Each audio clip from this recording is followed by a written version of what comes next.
Бүгінгі қарастыратын тақырыбымыз сына тәрізді сүйек және шүйде сүйек. Сына тәрізді сүйек бұл латынша атау ос синоидале, ал шүйде сүйек бұл бізде ос оксипитале деп аталынады.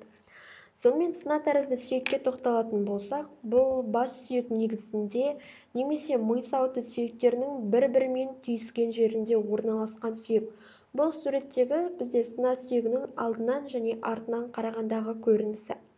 Сына сүйек негізінен 4 бөліктен тұрады. Олар денесінен, үлкен қанатынан, кіші қанатынан және қанат тәрізді өсіндісінен.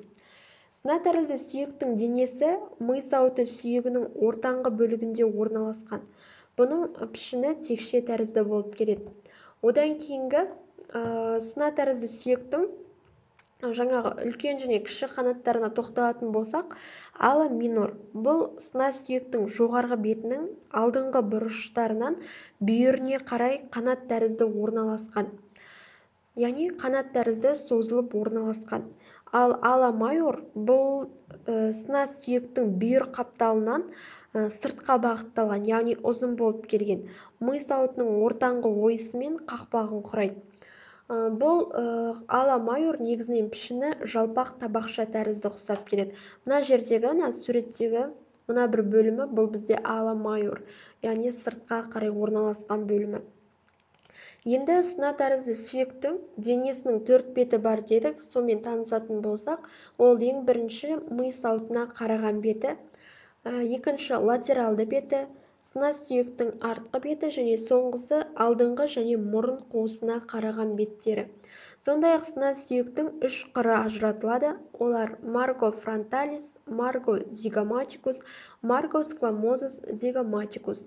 Және ала майор бұл яғни үлкен қанат, оның да негізі 5 беті бар. Жоғарғысы бұл бізде фациас церебралис. Бұл ми сауытының орталық ойысының қабырғасын құрауға қатысады. Екіншісі көз шарасына қараған беті фациас орбиталис. Және үшіншісі алдыңғы немесе жоғарғы жақ сүйекке қараған беті фациас максиллярис. Және самай ойысына қараған беті, яғни жоғарғы самай ойысына қараған беті бұл бізде фациас темпералис деп аталынады. Және ең соңғы фациас инфратемпералис бұл самай асты ойысына қараған беті. Және келесі бұл бізде қанат тәрізді өсіндісіне тоқталатын болсақ, міне мына суретте көрсетемін, мына бөлімі бұл бізде қанат тәрізді өсіндісі. Ол төмен қарай бағытталып орналасқан латералды және медиалды табақшадан тұрады. Алдыңғы суреттерде қазір айтатын боламыз ол туралы. Сонымен біз сына тәрізді сүйектің жалпы құрылысымен танысатын болсақ. Сына тәрізді сүйекте жаңа айтқанымыздай 3 түрлі қыры бар деп жиегі бар деп айттық. Ең біріншісі бұл марго фронталис. Міне мына бір бөлігі бұл бізде жаңағы маңдайлық жиек. Екіншісі марго сквамозус зигоматикус. Қабыршақты беттік жиек, міне мына бір бөлімі. Және үшінші жиегі марго зигоматикус, ол артқы бөлімнен, яғни артқынан қарағанда суретте нақты көрсетілген, келесі суретте көрсететін болам. Енді осы алдыңғы бөлімінде сына тәрізді сүйектің 2 өзегі бар. Оның біріншісі каналис оптикус, міне мына бір бөлім, мына жерде кішкене тесік орналасқан, яғни өзек. Бұл бізде каналис оптикус және екіншісі каналис птерикоидеус, міне мына жердегі. Сондай-ақ бұл жаңағы сына тәрізді сүйектің денесінің бірінші беті фациас церебралис. Міне мына жер фациас церебралис деп аталынады. Енді мына суреттерге назар аударсақ, қарайтын болсақ, осы денесінде ең негізгі орналасқан бұл түргешкі деп аталынады, яғни села турцика. Міне мына бір жасыл бөлік. Одан кейін екіншісі мына жердегі төмпешік, бұл туберкулум целі. Одан кейін келесі суреттерге қарайтын болсақ, яғни жүлгелерін таныстырайық. Міне мына бір сары түспен көрсетілген, бұл бізде сулькус прехиазматикус деп аталынады.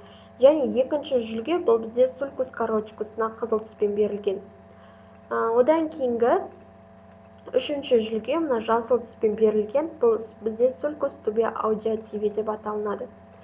Сондай-ақ қанат тәрізді өсіндісінің төменгі бөлігінде мына біреу қайрылған жері, бұл бізде хамус птерикоидеус деп аталынады. және мұндағы тілшік, яғни екеуінің ұшы бір-біріне ұқсас болып келген, яғни ұқсас болып келген дегенде мындай қайырылған, иілген тәрізді мына бір бөлімінде де бар. Бұл лингула сфеноидалис, сына тәрізді сүйектің тілшігі деп аталынады. Енді келесі суретке қарайтын болсақ, бұл да алдынан қараған көрінісі. Бұл жерден біз сына тәрізді сүйектің өсінділеріне тоқталайық. Сына тәрізді сүйектің осы алдыңғы бетінде 4 өсіндісі бар. Ол біріншісі процессус клоноидеус anterior, мына күлгін түспен көрсетілгендер, бұлар өсінділері. Екіншісі процессус клоноидеус medius, яғни ортаңғы, және үшіншісі процессус клоноидеус posterior, артқы өсіндісі. Және ең соңғы мына жердегі мынау түспен берілген, мынау күлгін қызғылт түспен көрсетілген, бұл бізде процессус pterygospinosus деп аталынады.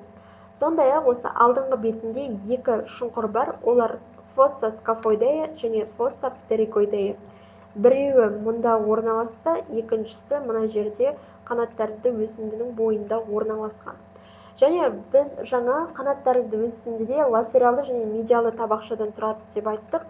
Соның бірі мынау медиалды табақшасы, бұл бізде ламина медиалис процесси pterygoideus деп аталынады. Және осы екіншісі латералды табақша, осы екеуінің арасындағы тілік инцизура pterygoidea деп аталынады, яғни қанат тәрізді өсіндінің тілігі. Келесі суретте бұл біздегі жаңағы алдынан қарағандағы бөлімі бұлда. Бұл жерден сына тәрізді сүйектің кесіктерін айтатын боламыз. Ең біріншісі бұл бізде форамен ротундум. 3 түрлі кесік бар: дөңгелек, сопақ және спинозды. Ең біріншісі бұл форамен ротундум, дөңгелек кесік, екіншісі форамен овали, сопақ тәрізді кесік, үшіншісі форамен спинозум. Және мұнда тілік бар. Бұл фиссура ойық, саңылау бар. Кешірерсіздер, саңылау фиссура орбиталис superior. Мына жердегі тесік, бұл жерде нақты көрсетілмеген, дегенмен осы жердегі тесік бұл бізде каналис оптикус, көру өзегі. Алдыңғы суретте айтқан болатынбыз. Мынау сондай-ақ бізде ала майор болса, мынау ала минор, бүйіріне қарай созылып орналасқан. Сонымен сына тәрізді сүйектің артынан қарағанда бөліміне тоқталсақ, мына ортасындағы сызық бұл бізде криста сфеноидалис деп аталынады. Одан кейін алдыңғы суретте айтып өткен үшінші жиек бұл маркозигоматикус, бет сүйегіне қарай таман орналасқан бет сүйектік жиегі. Одан кейін бұл жерде де жүлге бар. Бұл sulcus femoro-vaginalis және sulcus palata-vaginalis. Алдыңғы суретте бізде 3 жүлге болса, артқы бөлімінде 2 жүлге бар. Сондай-ақ бір тесік бар. Ол apertura sinus sphenoidalis, міне мына жер. Мынау 2 тесік, бұл бізде apertura sinus sphenoidalis. Ал мына біреу өзек, мұнда жақсы көрінген екен, canalus opticus өзегі, яғни көру өзегі. Сонымен келесі суретте бұл бізде бейнеленген os occipitali, яғни шүйде сүйегі.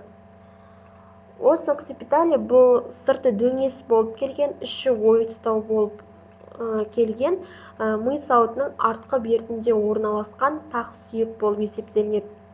Мынау бізде бірінші суретте бас сүйегі деп алсақ, осының артқы бетінде орналасқан тақ сүйек, бұл бізде шүйде сүйегі.